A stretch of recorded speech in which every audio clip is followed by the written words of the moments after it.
Gremlin Breeding Program by P.L. Panda. Read by My Lost and Found.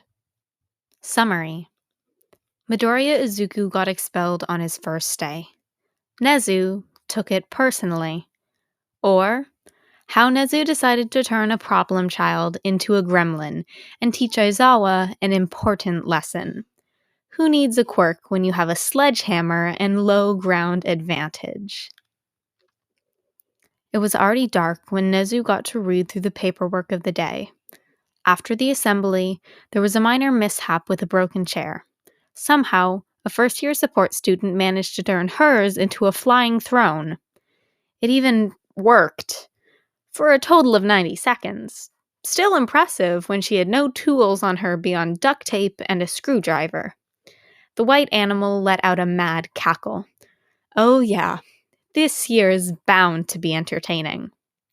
He started by picking up the first sheet of paper from the small pile that was on his desk. Nedzu took a sip of his tea while reading through it. The expulsion form from Aizawa. Only one, which is about 5 less than expected. Then, Nedzu got to the student's name, and all his tea was spilled. A shame. It was such a perfect blend. But the lost tea was the least of Nedzu's problems. No.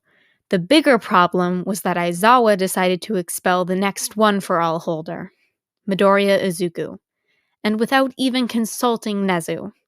The paperwork was already filed, so it was too late to try and overturn it. Oh, the expulsion itself could be fixed quite easily, but the Hero Commission would have already registered the expulsion in Midoriya's file, making it all but impossible to get into any hero school now. This was bad. Normally, Nedzu trusted Aizawa to make the right call, so he didn't bother forcing him to consult every decision with him. But it seemed that this was finally coming to bite the stoat in the rear. Oh, 11 p.m. is still rather early, right? With a few touches of the phone's screen, Nedzu called Aizawa, using a nice little override he installed a while back to make sure that he wouldn't be ignored. The vibrations overclock wouldn't give Aizawa's position away if he was on a stakeout, but it would certainly wake him up from his nap. What? The man groaned through the phone. Aizawa-kun, please come to my office immediately. I have an urgent matter to discuss. Nedzu's sweet, polite, gentle tone left the man with a little doubt that this was an order and disobedience would be met with Nedzu's brand of vengeance. Something must have pissed the rat heavily. There was no verbal reply, but Nedzu had no doubt that Eraserhead would comply. Hanging up, he dialed the second number, that of Toshinori Yagi. What? Who? Good. The override worked there, too. We've got a bit of a situation at hand. Nothing life-threatening, but if you could come over to my office right away, it would speed things up slightly. Did something happen? Nothing major. Just some paperwork misfiled that I need solved as soon as possible. Nedzu reassured him before hanging up. Only then did he start to shake his head in sadness. He had to figure out something, or it could potentially become a very problematic situation. He hasn't met Midoriya Izuku in person yet, but the boy already had one for all, and he couldn't exactly give it back, meaning that the boy would need protection and training regardless of his admittance into UA. I am here!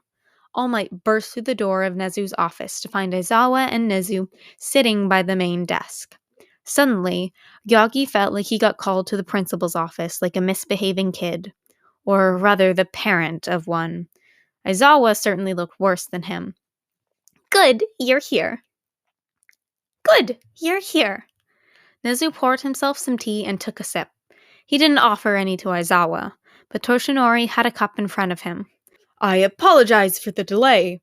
I was asleep working on something, and when I woke up, it was past my medication hour. All Might sighed. I figured it's about young Midoriya's case. Indeed. Aizawa-kun, would you like to start by perhaps explaining your reasoning? The threatening undertone undertone in Nedzu's voice made the teacher sweat for a moment before he regained his resolve. Midoriya is not hero material. He'd only be a liability on the field and during training.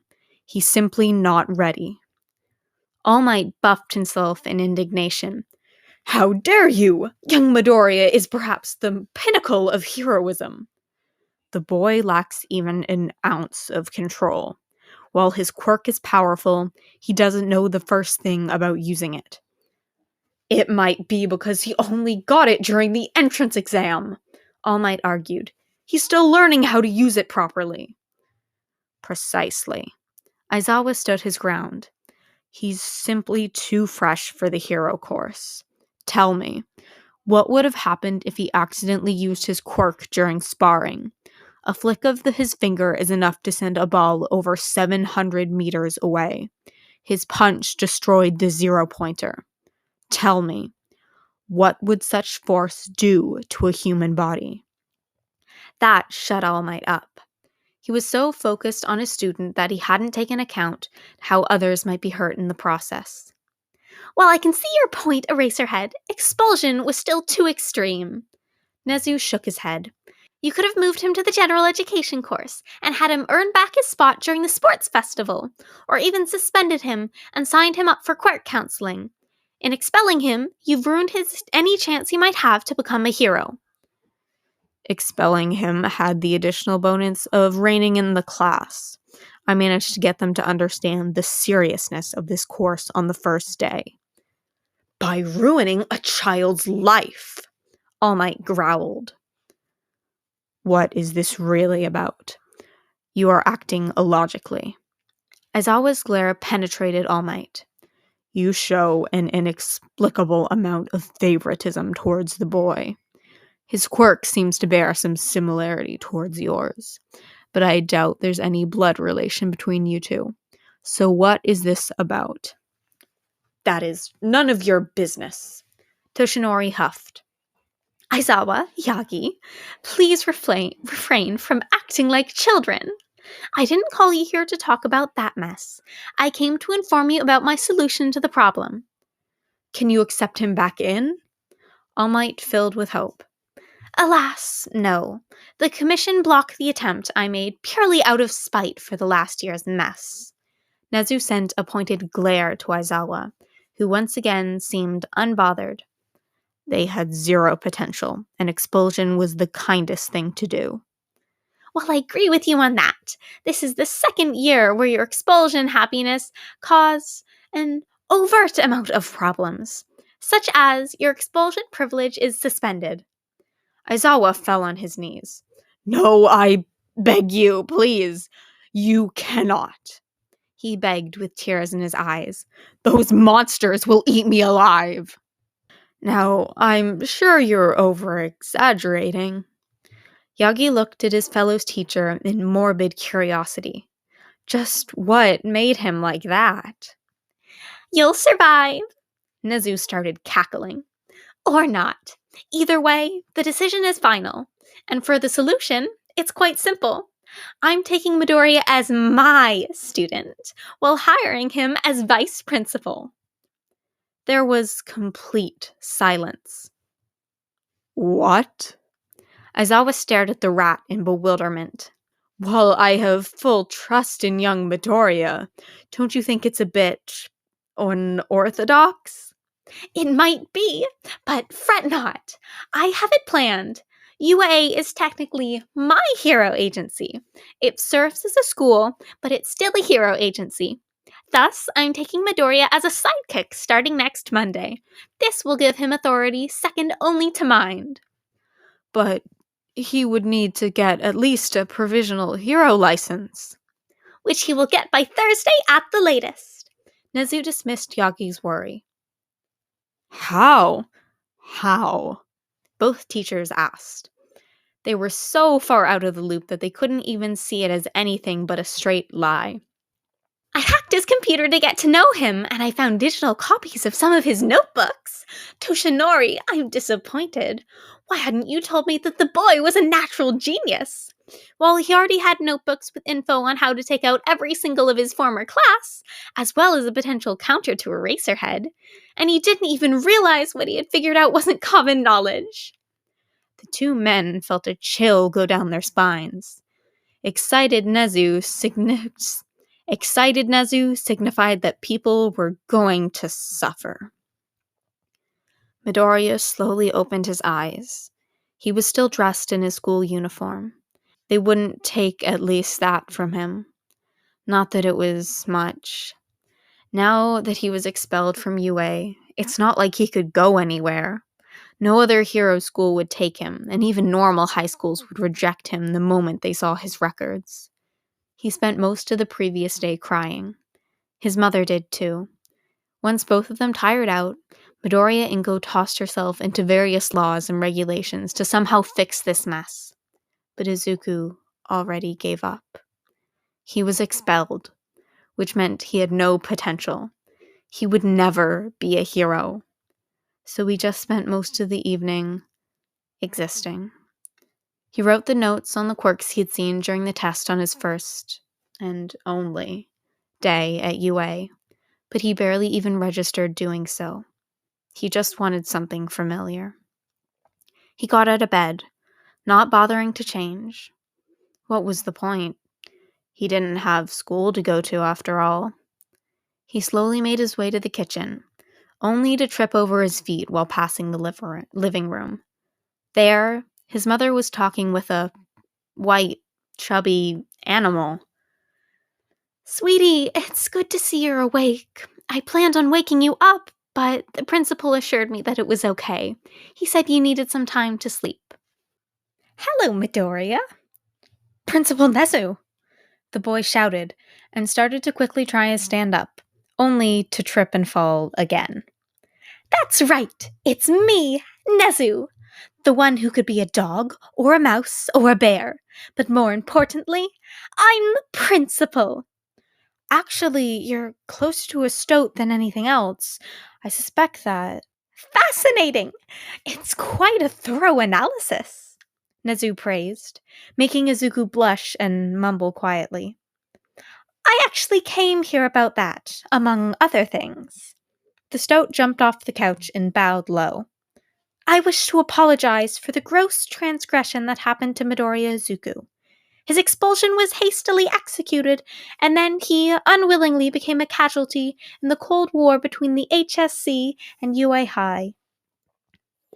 "What Cold War?" Izuku took a seat next to his mother, much too confused to do anything else.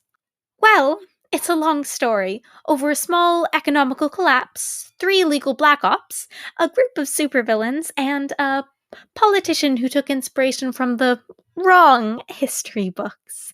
If there's one thing the government doesn't like, it's being shown its own incompetence." Nedzu cackled.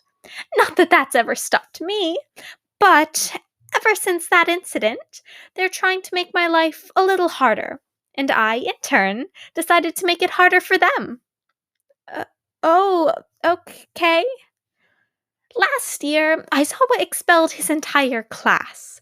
When the commission requested that I reinstate them, I sent them a very polite reply, telling them in no uncertain terms that Aizawa has my complete trust."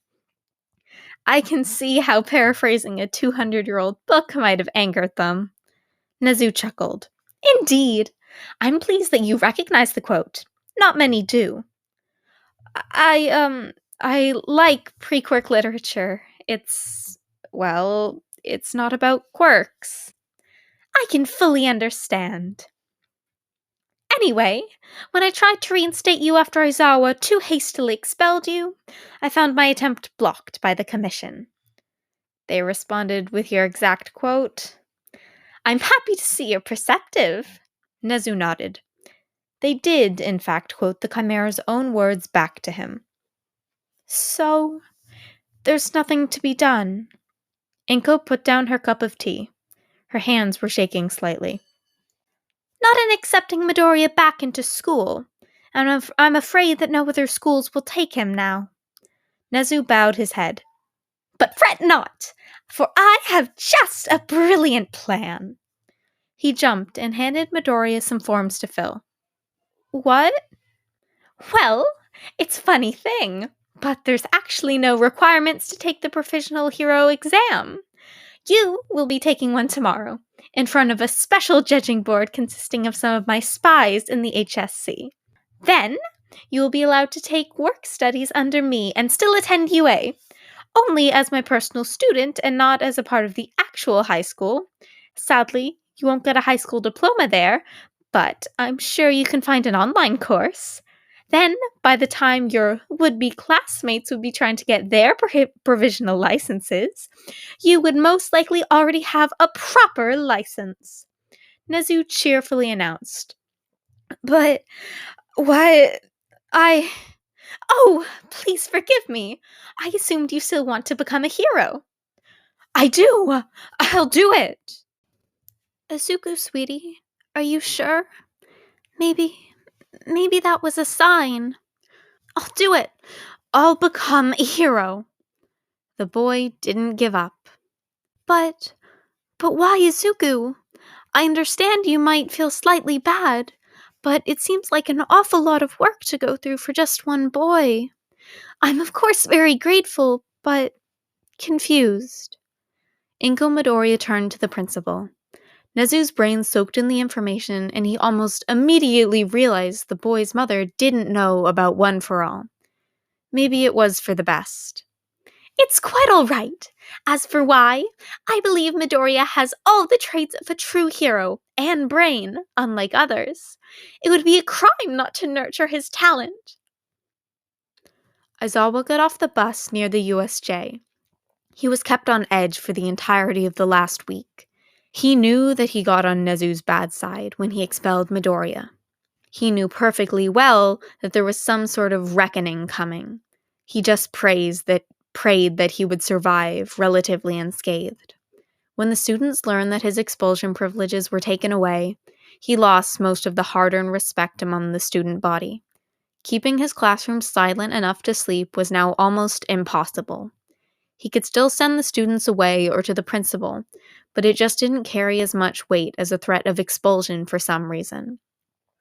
He came back to reality when he heard Kaminari ask him something. He quickly took note of the situation and blanched. No, stay back. Those are real villains. He prepared to jump down and slow the army of criminals down while the students evacuated, but was frozen still when a trapdoor opened in the center of the plaza. You're villains? We are the League of Villains, the Mist Guy announced, and we came here to kill the symbol of peace. That's not good. The guy in the trapdoor shook his head. What kind of stupid NPC is that? The one with the hand on his face growled. Nomu, kill him! Before the giant beast with a beak on his face managed to close the distance, the trapdoor had already closed. The same guy popped up in another place. Nuh-uh. Well, your kneecap privileges is obviously revoked. The boy then pulled out a giant sledgehammer and proceeded to hit the nearby villains with it right in their knees. Then he disappeared before the beak villain could get him. The scene repeated several times. In less than 3 minutes, over half of the villains in the plaza were incapacitated and had their legs bending in the wrong direction. What kind of NPC are you? NPC? I'm the mother-loving boss of this dungeon. Izuku happily declared. He ducked into his trapdoor of doom and reappeared on the other side of the plaza. Want to see my health bar? He pulled out a red crowbar and used it to smack the nearby villains below the belt, only to disappear again. He's kiting the Nomu! Kurogiri, stop him! I can't, Tomura Shigaraki.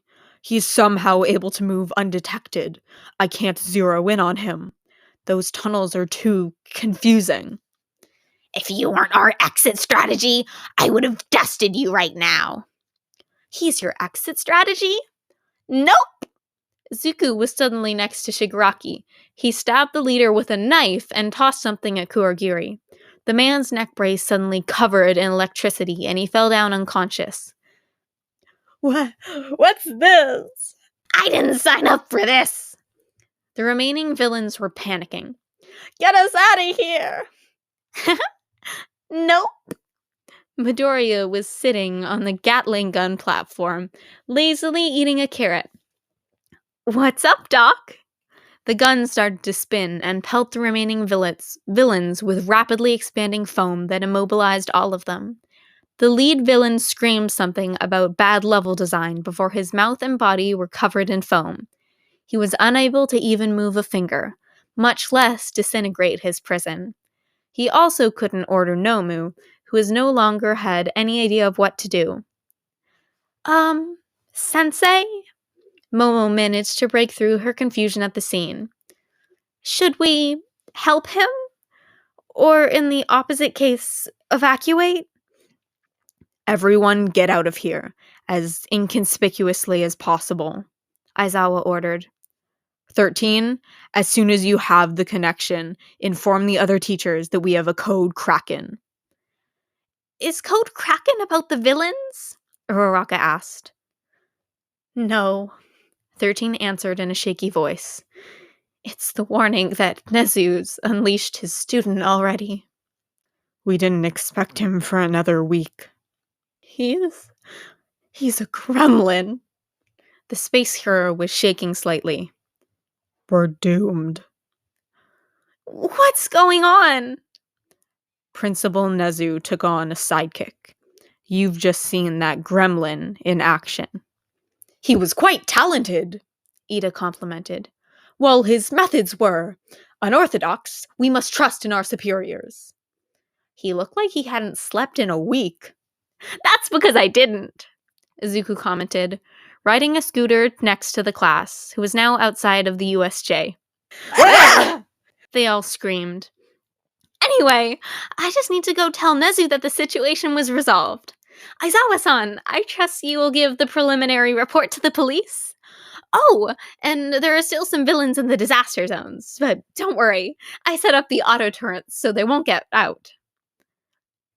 Since when are there auto turrets in my USJ? 13 asked, for a moment forgetting who she was speaking to. Since it was built! There are auto turrets almost everywhere on the school grounds, just like the tunnels. He cheerfully informed them before taking a sharp turn and driving straight into the tree. The students and teachers could only watch as the door opened in said tree and the gremlin vanished into some dark tunnel. Aizawa wanted to cry. What had he done? And how did that shy boy from the start of the week manage to become a gremlin? Natural gremlin reproduction. Summary. While Eraserhead comes to terms with his mistake, another teacher unknowingly makes a similar mistake. Did you know that gremlins reproduce through mistakes? Usually, when a gremlin finds an interesting mistake, he takes it and twists it until a new gremlin pops out, often causing emotional pain to whoever made said mistake. Higari Majima was once again the homeroom teacher of the support course, Class 1H. Yet, like every year, he wondered if the hazard pay was actually worth it. Yes, it was a substantial and growing faster than his actual pay, but the students were monsters. One of his students, he still wasn't sure if she wasn't just 3 raccoons stacked in a trench coat, made a flying chair during the assembly. She didn't even have anything explosive available, but she still managed to blow it up. Then, she blew up the workshop. Twice. He checked if her quirk was related to explosions, only to find out a deceptively simple zoom. She always talked about seeing 5 kilometers away, but with some support questions, he realized that 5 kilometers seemed to be her limit only because that's where the Earth's curve became noticeable. She didn't have a limit, which lent to her impressive operations. She could find minuscule flaws in circuits or correct imperfections others wouldn't notice without a microscope. Her problem was that She didn't care. So after she blew up the support lab for the 5th time in the span of 3 days, he decided that it would be best for everyone, but especially his insurance, to expel her. Eraser expelled one of his students, and it seemed to turn out all right. At least he hadn't heard anything bad going over because of it. If only he actually socialized with the other teachers. When Powerloader arrived on Friday in class, he didn't expect to see Hatsume Mei there. He was pretty sure he expelled her. Did she not realize? "Hatsume-san, I'm sorry, but weren't you expelled?" He dared to ask when it seemed something was starting to smoke on her workstation. Wait, it was his workstation. Yes! She was completely oblivious to both the meaning behind his question and the smoking. Without thinking, Majima grabbed the faulty circuit and whatever it was attached to and tossed it out the open window. A small explosion went up before it even hit the ground, vaporizing whatever it was supposed to be. Hey! It almost worked! She was actually happy for the explosion that vaporized the solid steel frame. You can't be here if you were expelled. Harari lost his patience. I was supposed to hand you this. She gave him an envelope sealed with the strange stamp of a cackling monster. What is this? He waved the thing in the air, at the same time testing as if it would explode. Starting today, I'm your assistant, she beamed. So many babies! She was cackling like a TV supervillain. What? Well, a new voice startled Majime. All the students in his class, and the Jeren student that was passing by the open doors. There was a green-haired teen hanging from the vents. His hair was a mess that defied gravity, and he had eye bags that could rival those of Aizawa. He was dressed in green, black, and yellow bodysuit, and he had a mouth guard hanging from his neck. Who are you? Powerloader totally didn't scream like a small girl. The only one who used the vents as a means of transportation was Nedzu. Until now, apparently. The chaotic hero, Gremlin. Copyright pending. The boy pulled a provisional hero license and flashed it to the support hero. And starting today, I'm the vice principal of UA High. There was total silence. Could you please repeat that? One of the students asked, shaking in fear. The aura around the boy was just unsettling. I'm Nedzu's sidekick, personal student, and the only employee. As such, I'm the second most important person at UA at the moment. Isn't it glorious? No one dared to comment, fearing for their sanity. The boy was still hanging upside down, somehow. Anyway, I came here for the crowbar I ordered. Oh, here it is! May, the only one completely unfazed by the boy's appearance or behavior, handed him a red crowbar. I made it strong enough to withstand All Might's punch at 100% and then some. How did you test that? I nuked it, of course. Hatsume cackled maniacally, fire appearing behind her eyes. Several times, just to be sure. It's completely impervious to heat, physical force, radiation, and at least 3 types of juices. I spilled some on accident. Powerloader carefully eyed the test chamber in the back. He had reinforced it with a solid meter worth of lead lining when they had a student with a quirk able to do nuclear fission. The gremlin weighed the things in his hands. How quickly can you make a matching sledgehammer? Well, the nuke chamber should be decommissioned by now, so give me 3 more hours. I still have my notes on the process. It will be glorious. Glorious, the boy chanted. Glorious! They both chanted. The vent gremlin disappeared, and Hatsume was about to get to doing the commission. Majime shook off the shock. You still haven't explained how exactly you're my assistant. And why are you here? Where did you get nuclear bombs? You expelled me, so I enrolled into the support course online. I needed to do some external internships, so Green got me one at UA. You asked for an assistant at the end of last year, and I made the nukes myself, of course. Duh. She pulled an honest-to-God lightsaber and got to cutting off a giant block of, at this point, it might as well be a cooled star. That girl officially no longer surprised him. Ignoring her, Powerloader started his class. It wasn't easy, but for the sake of his sanity, he absolutely refused to acknowledge her presence. His students did the same. And then he just appeared. 13 was sitting on the couch in the teacher's room. She was shaking, and Snipe used his poncho as a trauma blanket. Majima decided for once to talk with his coworkers outside of the absolute necessary introductions. He was brutal. Efficient, but brutal. Aizawa solemnly nodded. So, the Kraken is on the loose? Sejiro-kan asked, gripping his cup of tea lightly. He took the girl I expelled and made her into my teacher's assistant, Hagari confessed, earning a few surprised gazes, all of which quickly turned to looks of pity. She apparently made a lightsaber when she was bored, and not the ones you might have seen in Make It shows. Hers doesn't require any external power cell, and the blade is made of hard plasma. Few of the more technologically inclined teachers understood the shock. Such a thing would break several laws of physics. She didn't even know she was breaking any laws. When I told her that, she just shrugged and said she didn't live in physics or whatever country, so their laws didn't apply.